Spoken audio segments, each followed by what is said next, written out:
તો આજે તો આપણે જવાનું હતું બજાર. આપણા કટ્ટા કોથળા લાવ્યા હતા તો માર્કેટમાં વેચવા જવાનું હતું. તો આપણે નીકળી પડ્યા ઘરની બાજુ.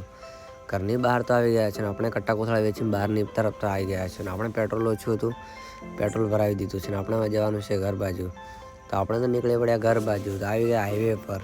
તો આપણે રામાપીરના મંદિરે જઈને દર્શન પણ કરી લઈશું. રામાપીરના મંદિરે તો આવી ગયા છો, તમે દર્શન કરી લો. જય રામાપીર કમેન્ટમાં જરૂરથી કરજો. ને આપણે નીકળી પડ્યા ઘર બાજુ.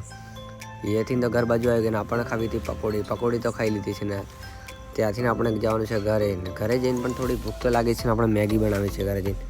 મેગી તો લઈને આવી ગયા આપણે ઘરે. તો મેગી તો આપણે મસાલો તૈયાર કરીને નાખવાની છે મેગી. ને અંદર હવે મેગી નાખી દીધી છે. મેગી તૈયાર થઈ રહી છે. એટલી ઘડા તો મેં દેવતા હળગાવી દીધો છે ને આપણે દેવતા હળગી જાય તો આપણે મેગી તો બની ગઈ ફાઇનલ. તો આપણે મેગી ખાવાની છે. શિયાળો બહુ છે, ઠંડી લાગે છે. દેવતા હળગે છે ને આપણે મેગી ખાશું. મારો બ્લોગ સારો લાગે તો લાઈક, કમેન્ટ, શેર, સબસ્ક્રાઈબ જરૂરથી કરજો. બીજો વિડીયોમાં આપણે મળીએ.